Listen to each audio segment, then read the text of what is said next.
Hello everyone, সেদিন ছিল রথযাত্রা। আর তার আগের দিন দাদাদের বাড়িতে একটা প্রোগ্রাম ছিল, আমাদের মানে ফ্যামিলি ফাংশন ছিল একটা। ওই জন্য ওই দিন সবাই এসেছিল। আর রথের দিন বিকেলবেলা আমার সব পিসিরা বাড়ি চলে যাচ্ছে।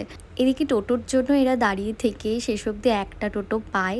আর এই একটা টোটোতেই সবাই মিলে গেছে। তারপর সবাই মিলে এখানে আমরাও রেডি হয়ে গেছি, কারণ পিসির বাড়ির সামনে একটা বড় জগন্নাথ দেবের মন্দির রয়েছে।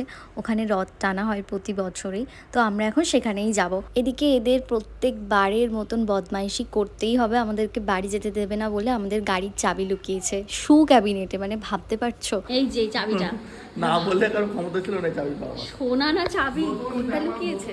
এদিকে মাঝ রাস্তায় বেরিয়ে আমরা পড়েছি ফ্যাসাদে। পুটি রানীর গেছে জুতো ছিঁড়ে, এবার এই জুতো নিয়ে ওকে সারা মেলাতে ঘুরতে হবে। আর গিয়ে তো দেখি প্রচুর ভিড়। প্রতি বছরে এমন ভিড় হয়, কিন্তু এই বছর একটু যেন বেশিই ভিড় ছিল। তারপর তো ঠেলে ঠুলে যেভাবেই হোক ঢুকেছি জগন্নাথ দেবকে প্রণাম করার জন্য। আর আজকে তো আমরাও বাড়ি চলে যাব, তাই ওই ভারী ব্যাগ নিয়েই এখন পুরো মেলা ঘুরতে হবে। আমরা গিয়ে দেখলাম এই বছর খুব একটাও মেলা বসেনি, অন্য বছর এর তুলনায় অনেক ভালো মেলা বসে। আর মেলায় যাব ফুচকা খাবো না, এটা তো হতে পারে না। তারপর আমি এখানে কিছু ক্রকারি আইটেম দেখছিলাম, আর এটা আমার খুব পছন্দ হয়েছে, তো এটা আমি একটা নিয়েওছি। দিদি এখানে আমাদের জন্য ভুট্টা কিনেছিল। আর আমরা তো এখন চলে যাব বাড়ি। আর এদিকে এদের মুখ দেখো, পুরো বাংলার 5 হয়ে গেছে, কিন্তু কিছু করার নেই, বাড়ি তো যেতেই হবে। তো চলো সবাইকে টাটা।